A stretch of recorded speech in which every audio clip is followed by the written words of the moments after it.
My name is Victoria Karkovna. I will be talking about AI risk, why and how. So why is it a concern and how can we address it? And I'll be speaking about this both from my perspective as a co-founder of the Future of Life Institute, which is a nonprofit dedicated to reducing technological risks to humanity, and from my perspective as a PhD student in machine learning. And in this talk, I will focus on the long-term potential risks of developing advanced AI and superintelligent AI. And there are also more near-term and immediate concerns like economic impact and legal impact and autonomous weapons, which are outside the scope of this talk but are also very important. So first, I would like to start with what the concern is not. Namely, when you see articles in the media about AI risk, they generally have a picture of the Terminator on top. And I think of the Terminator as a sort of a poster child of anthropomorphizing AI. That often, unfortunately, happens. And I think the narrative that often comes up is that we will have advanced AI that's evil or malevolent and wants to harm humans. And this is actually not what sort of AI risk proponents are generally concerned about. So we think it's not very likely that advanced AI would be malevolent or evil. We think it's more likely that the concern comes from competence on the part of the system or the agent combined with indifference to some part of human interests or values.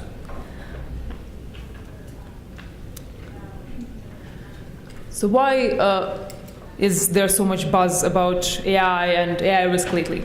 So a lot of this is because there has been very fast progress in AI in the last 10 years. There have been a lot of breakthroughs. Deep learning has really taken off. We now have really dexterous robots that can fold laundry and screw on a bottle cap and so forth. For example, the game of Go that has been considered really difficult for computers, like really tough nut to crack. We've recently had a world champion at Go beaten by a machine, which many experts were not expecting, at least for another decade. So progress is happening really fast. And there are many experts in the field of AI who expect that we might get human-level AI or superintelligent AI this century. Of course, there's a really wide range of views on this. Some experts think it's hundreds of years away. Some experts think it's only a couple of decades away. But this is sort of the median viewpoint. And so the risks from superintelligence or advanced AI are not imminent, but the development of such technology would be a really big deal when it happens. And advanced AI is a really high variance technology. So if you think of the best case, if we develop superintelligent AI that is really aligned with human values and interests, it would be really amazing. It would help us build a much better world than what we have now. It would be able to do science better than we can. It would be able to solve disease and poverty and various other coordination problems. So it's definitely worth working on that. And then the worst case is existential risk. And I'll go a bit more into that later. And the good news is that there's a lot of research that we can do now to prepare for the development of this technology and increase the chances of a positive outcome. So what are the sorts of risks that can come up when developing advanced AI? So one scenario that is often discussed is the intelligence explosion, also referred to as recursive self-improvement. So in this case, you could imagine that if you have a sufficiently advanced AI system, then one of the things it would be able to do would be to program other AI systems. And then if it can create a even more advanced AI system, and that one in turn can create an even more advanced AI system, and so forth, and you can get into this sort of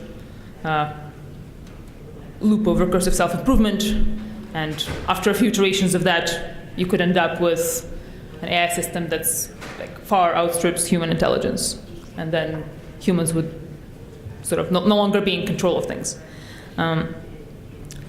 And this is the scenario that is often focused on when talking about the risks of superintelligence. But even if this does not happen, there are lots of other issues that come up.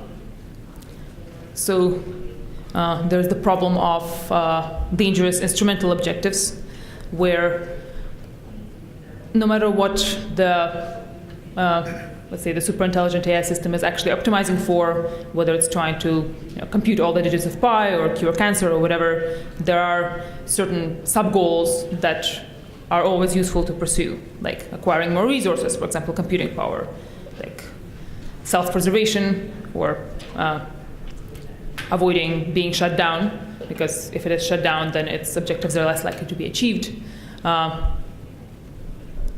Avoiding being reprogrammed to pursue something else, and so forth. And you can probably see why these sort of instrumental objectives could be problematic. Another sort of difficult problem is the value alignment problem, where, well, human values are really complicated, even the values of a single person, not to mention sort of combining the values of multiple people, and specifying human values to a machine would be really difficult.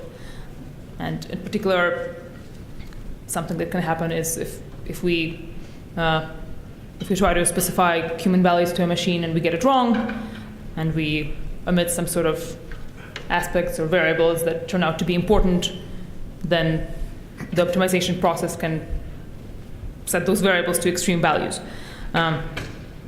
And one sort of oversimplified example of this is, like, suppose you get into a self-driving car and the only instruction you give the self-driving car is get me to the airport as fast as possible. And if you don't have any sort of common sense constraints that go along with that objective, then you will get to the airport very quickly, chased by police helicopters, and variables like speed and acceleration will be set to extreme values. And besides this, there are various other issues. So there's also, for example, the containment problem, where if you are developing on an advanced AI and it's not fully tested, it's not ready to be released out into the internet, then you have to make sure to be doing the AI development in a sort of secure box where it cannot escape from before you decide that you're ready to release it into the world. And there you have to sort of figure out not just how to prevent external manipulation of the system, but also prevent internal manipulation. So there are a lot of people who in the field who are concerned about these potential issues, and we at the Future of Life Institute have released an open letter outlining these sort of problems and the research that would need to be done to solve them. And we've had a large number of AI researchers sign the open letter, including the founders of deep learning, and the pioneers of deep learning, and so forth. So there is a fairly solid consensus that these problems are worth working on, and there's something we can do now to address them.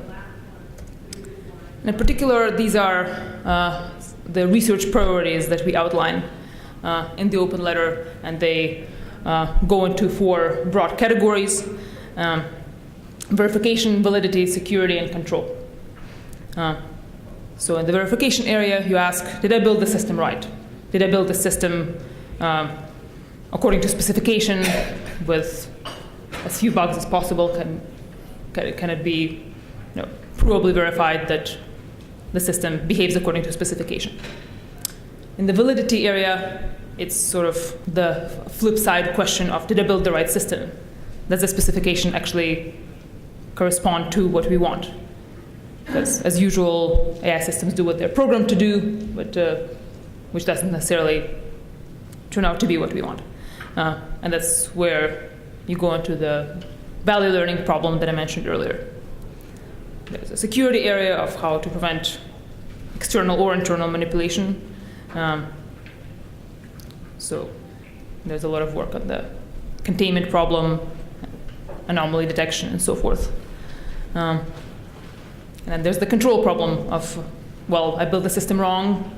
Can I fix it? Can I correct it? And we expect sufficiently advanced AI systems to have incentives to resist modification, because their current objectives would be less likely to be satisfied if their objectives are modified.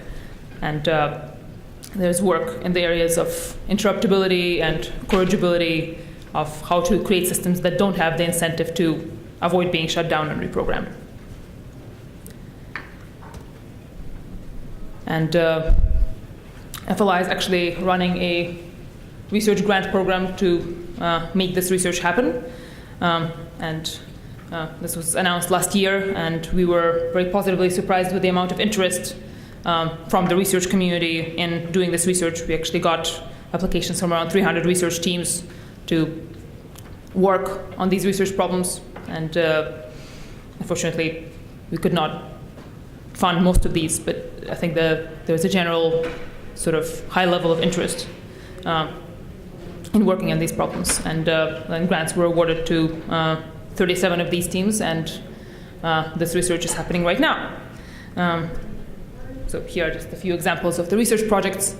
And in conclusion, I'm personally quite optimistic that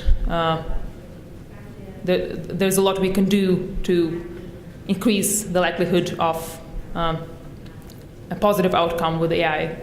And we're already starting to do this research work on AI safety that could potentially take a while to complete. But there's a lot of really exciting and impactful research going on in this area. Thank you.